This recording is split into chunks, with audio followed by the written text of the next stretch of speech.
I really, really struggled with it because, like I said, we spend a lot of our time avoiding and running from these things because, number one, we don't know how to deal with them, because if we knew how, we probably would, or we would try.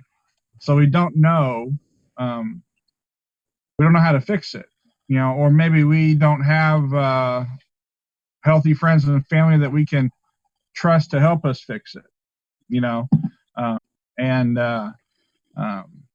that's okay, But one thing that I wanted to point out is if we never stop running and face ourselves, the good, the bad, and the ugly, if we never stop doing and do that, then we never get any better.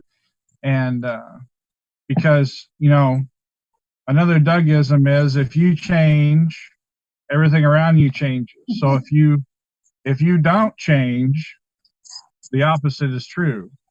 If you don't change, then you're probably going to keep doing the same thing over and over again. And what is that? Insanity. So I picked out a couple questions here I want to get to. And the part of the step guide, if you don't have one of these, you can get one at SNL. It is the Life Recovery Workbook. I feel like, not knocking anything else, I think it's the best 12 steps out there.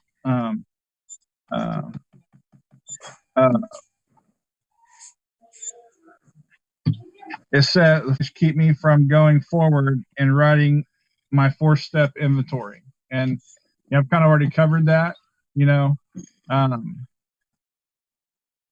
This stuff isn't easy. It's one reason why it took me so long to do mine was that there's several, but one reason is that it was hard for me to focus on those things I was avoiding or ignoring or running from for so long. Another thing was that I didn't read it correctly, and so it was all negative. And who wants to sit down and write that? None of us, nobody on the planet wants to sit down with a piece of paper and a pen and write about all the negative things, that we feel that we are.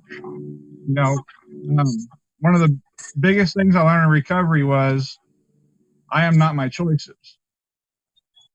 And so I think that's one of the hardest parts of this step. If we believe, like I believe, that I was my choices, and that meant that there was no good in me, and so I had no self-worth, no self-esteem. I was just all bad. And because somebody told me that I chose it, and that's what I was. I was my choices. And if you don't know, you're not your choices. I'm responsible for what I choose. If I choose to go out and get in trouble, then I have to pay the consequences. But that doesn't mean that I'm bad and rotten and terrible. It's I could go off into some stuff about shame, but there's not enough time for that. But most of us think we're our own worst enemy. We think the worst about us, and if we could just be our own best friend, it would completely change our lives. And that's one thing recovery will give you if you live it. If you can stop working against yourself and start working on your behalf, just not to make it worse. Just don't make it harder. Just don't be the biggest obstacle in your world. Give yourself another chance, even if it's the millionth chance. Just give yourself another chance, because you're worth it. And that's not just a touchy-feely cliche. That's the truth. And this inventory, if you do it right, Yeah, you're going to see a lot of things that you don't want to see. But if you do it correctly, you're gonna see, hey, you know what? I wasn't all bad. There were some good things in there. There's some good things in there. And so let's go to question 2 here. Does pride tell me that I don't need an inventory? Have I told myself that others who are in more dire straits than I am are the ones that really need to do one? You know, and when I first read that question, I was kind of put off by that, thinking, well, that's a proud person, and I didn't like that question really pertained to me, but the truth is that when I first came into recovery, I was actually sober when I went to a meeting. So my attitude was that I kind of had it whooped before I worked the steps, and that I was there to help other people. And the truth is that the stuff that I need to put on my list, the rotten stuff inside me, that prideful stuff, was more dangerous than my substance use. And, that's really what we're putting on this list.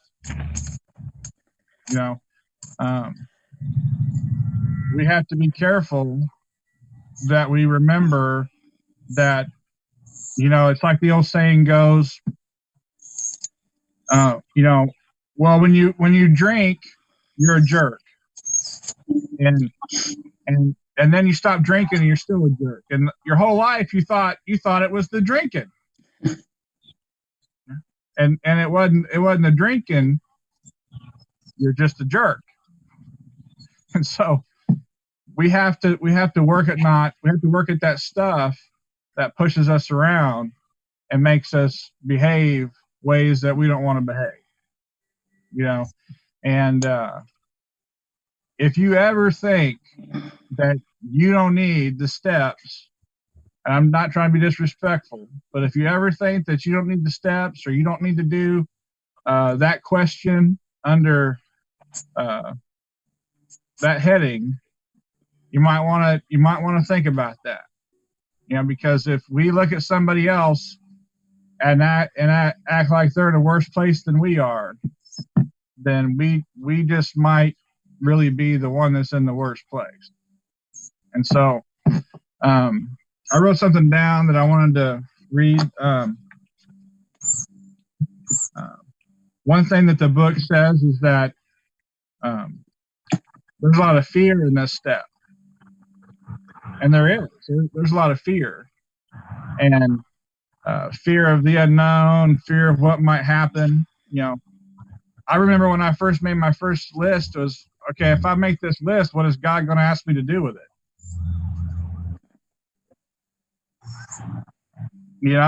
I mean, do I want to put that on that piece of paper? So there's all different kinds of fear. There's some resentment in there. Let's say we have a relationship with some people and they've really harmed us, okay, but we still have a relationship with them. Maybe it's family, and so we're just ignoring the past because we don't want to be alone, and that's all. And they're all we have. And we start working on this list, and we got to write down some of this stuff, and some of those resentments and that pain comes to the surface. Well, I'm not going to want to be around them, maybe. What's going to happen? What if they find out about how I really feel? What if I'm alone? I mean, this step isn't easy, but it's healthy. And we got to do it. It's extremely important. If we try to skip over this step, the ones after it don't work. So, and the last thing I want to say is if we don't work the things out that continue to push us around every day, if we don't work them out, if we don't process them, then they just work us over every day. You know, and part of this list is to help us see some of that stuff that we need to work on. So that's what I got for step 4. And so I just wanted to thank you and pass it back to Paul. Thank you, Zach. Thanks, Zach. Thank you. Zach did a good job. Everybody give Zach a hand. Yay. And now Patty is going to do reflection for us. Patty, come on down. Hello. Hello. Hi, everyone. Step 4, facing the sadness. On answer to number 3, what role has shame from past mistakes played in keeping me from starting and completing an inventory? Well, during my drug use, I've carried a lot of guilt and shame from my family, the things that I did. I abandoned my kids, and there's a lot of repercussions from that. And while I was during my drug use, I always said I was only hurting myself. And the truth is, I wasn't just hurting myself. I hurt my family and I hurt my kids, and there's repercussions from that. And I'm dealing with them. The negative part of that is that I have a son that, since I wasn't a good mother, now he's not a good father. So he's dysfunctional, and it just goes down the line. But the good thing is that I've changed my life around. I've gotten clean, and I finally have faced all that. And I finally have realized that I don't have to carry that shame. Shame is who I am, and guilt is something that I feel. And I used to think that, I think Zach was hitting on it, that I made bad decisions, but that doesn't make me a bad person. And so, I just have to keep that in mind, that, yeah, I did some bad things. I made some bad choices, but I turn them over to God now, and I try to set a better example and do better now in my life. And I just keep moving forward. And that's really all I can do. Thank you. That's all I got. Good job, Patty. Thank you, Patty. Now, the truth is we can't change yesterday, but we can change tomorrow. And that's what we're working for here to do tonight and every night with Saturday Night Live. We're going to do clean time. Clean time's kind of different. Miracle can't give you a bracelet. Hey, Paul, Miracle's got to go back to work. Everybody say goodbye to Miracle.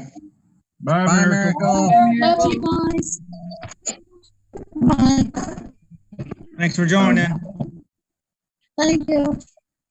Anyway, you can't pick up the bracelet tonight, but if you're staying clean and you're working and you're working on yourself and fixing yourself while we do clean time, reach around and give yourself a pat on the back, and we love you and we're proud of you. So everybody welcome Debbie to do clean time. Debbie, come on down. Thank you, Paul.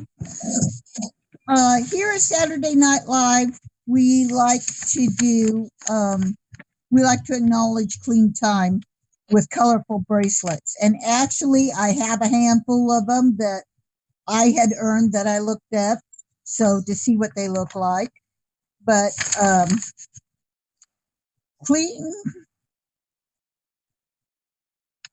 this clean time, excuse me, but my light's gone. This clean time is not just from drugs and alcohol, but for whatever keeps ye in bondage. Drugs, alcohol, anger, gambling, food addiction, lying, cheating, stealing, pornography, sex addiction, cutting, you fill in the blanks.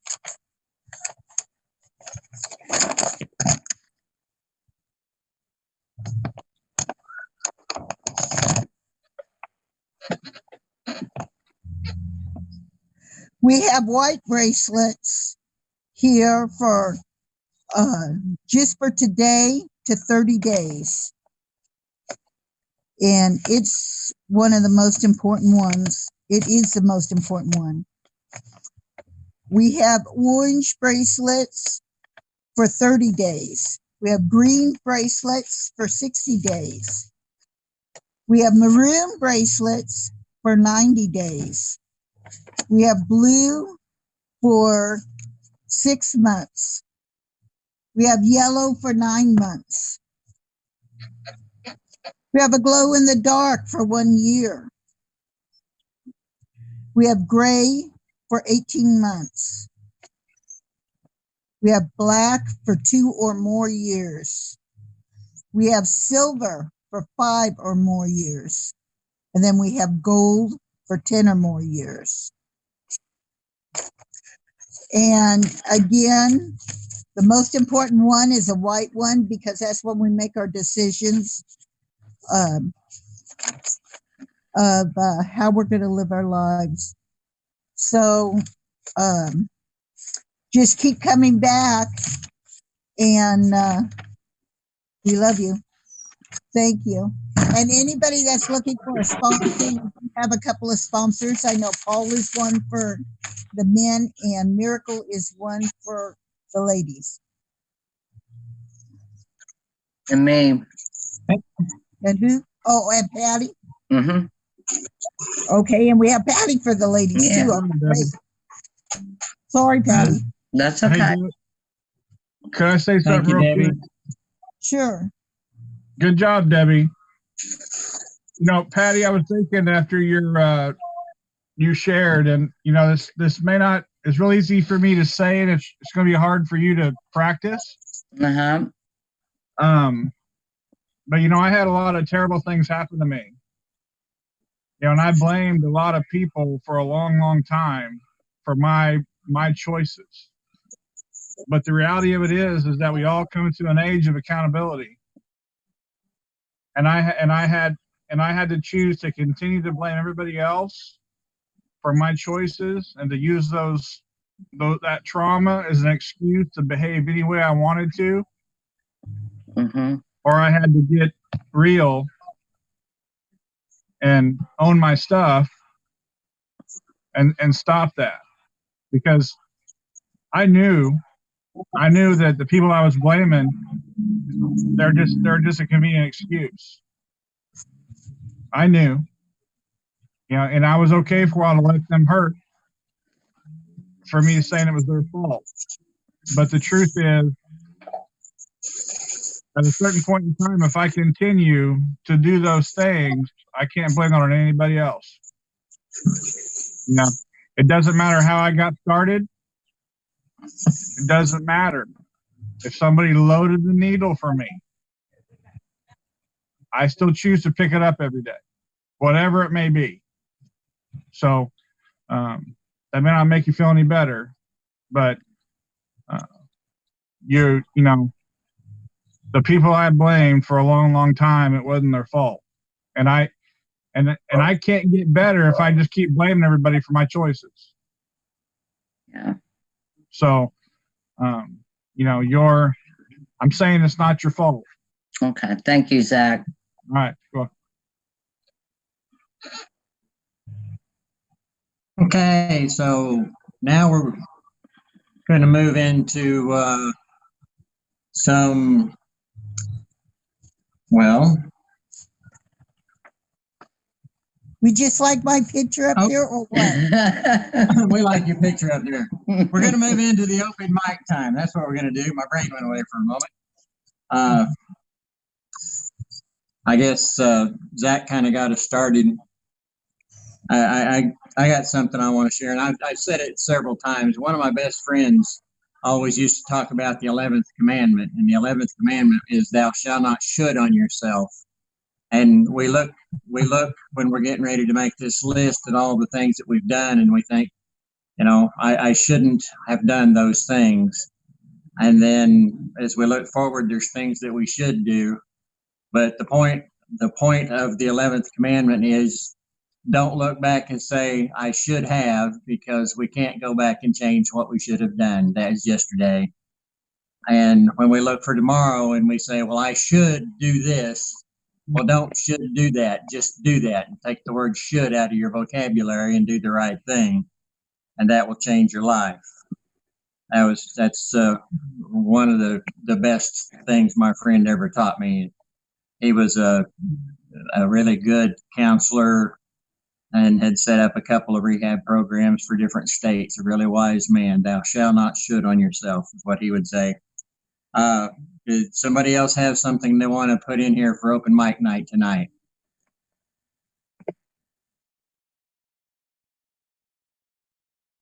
Well, I know too with my children's blood father and stuff when we did not have a very good relationship, but when I ended up leaving, it was really on bad terms too.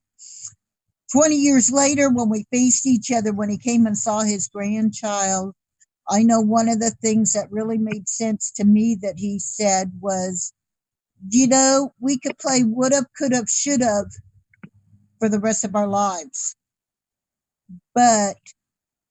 Or we can start from here and just start over completely and just have a relationship now, which it wasn't really in between me. This was with the children and everything because he wasn't in anybody's life, but now then he wanted to be.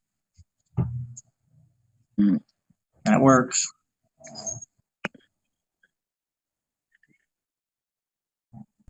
So something. Anybody else have something they want to add for open mic night?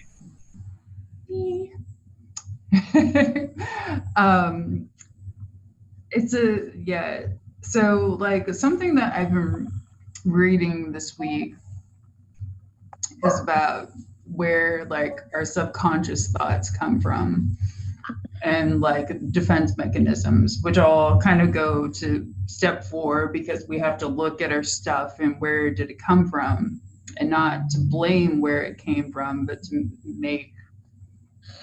take the responsibility for the strengths and then also character defects, whatever you want to call it.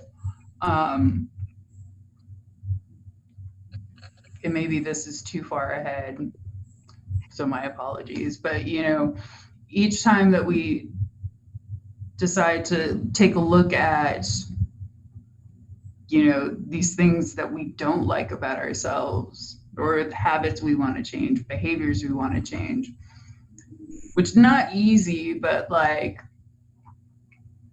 you know,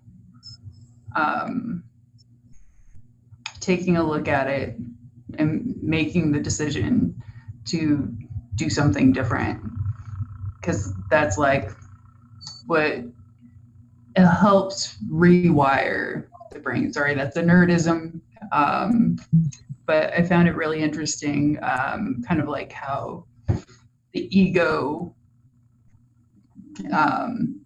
tries to protect us, you know, and sometimes it doesn't work in our favor. But anyways, that's all I got. Sorry for the Thanks, Kim. Thank you, Kim.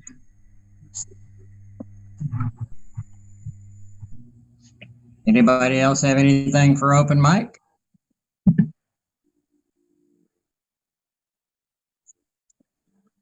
I guess we'll pass along to Doug time. Doug, come on down.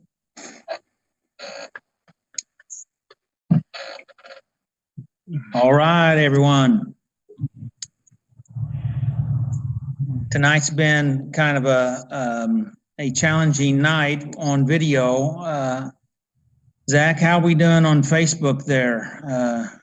Are we doing any good? We're up, but we're lagging, but we have people hanging in there with us, and so you may not hear this now, but thanks for hanging in there with us. We've got some new people, I think, that haven't ever checked this out before. So some of my friends from far away. So really good to see you. And but we're here every Saturday night, 7 o'clock. So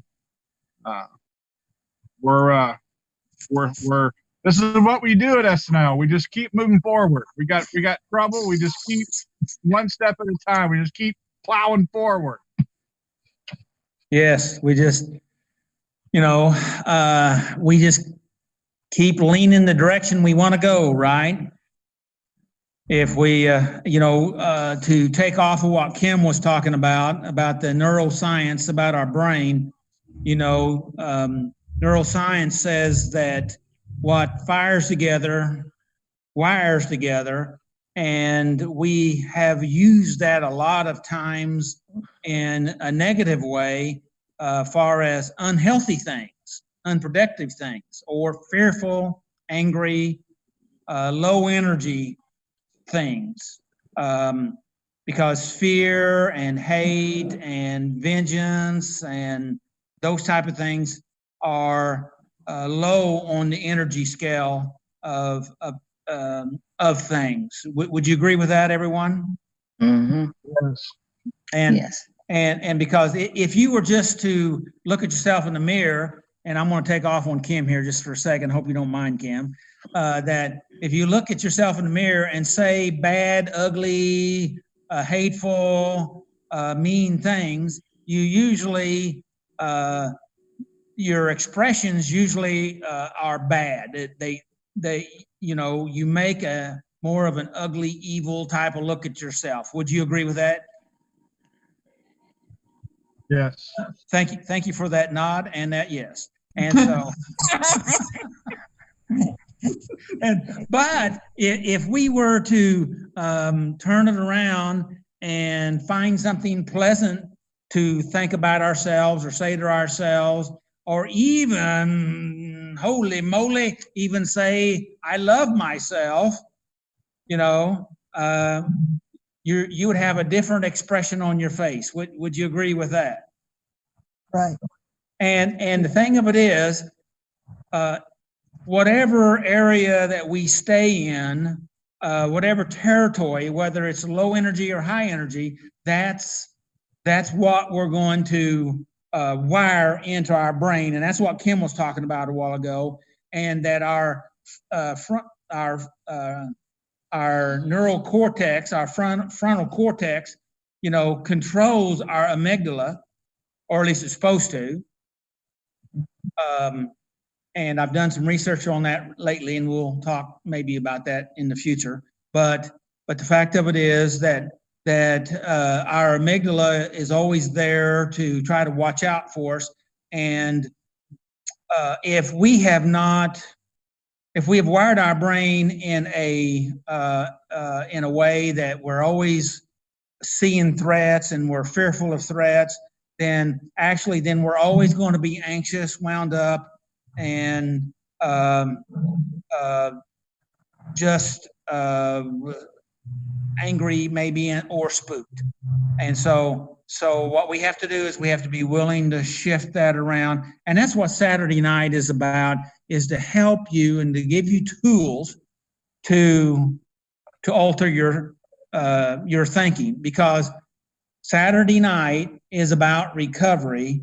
Saturday night is about life. You get clean and sober. We want you to learn how to be able to have appropriate behaviors and to have behavior modification and those type of things. Those are important. The trouble is, though, a lot of that's been taught by using willpower, white knuckling it, trying to make us conform into a rigid image. And what we try to teach on Saturday night is if you change the inside, all that other stuff will begin to change. Because when we clean up the mess. That's what we're kind of talking about here in step 4, in case you didn't know about that. Step 4 is that we're making a searching, fearless, moral inventory of ourselves, and what we're doing is we're looking at our life, the good parts and the bad parts, because we need to recognize the good too, but we need to also be aware of the defects that's going on so that we can deal with it. Team, would you agree with that? Yes. Yes. Yes. I'm frozen. And so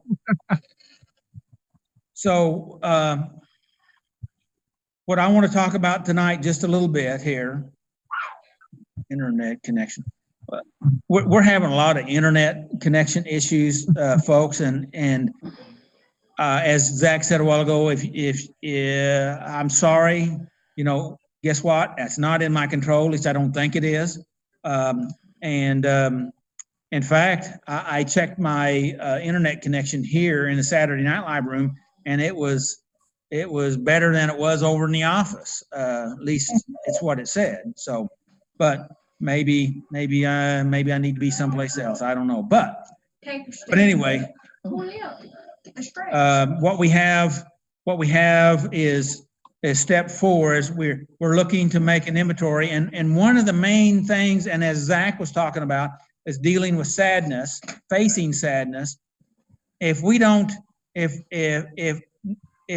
set ourselves to be willing to face our pain, to face our sadness, our fears, if we're not willing to do a moral inventory of ourselves, then we'll never be able to correct or adjust our life.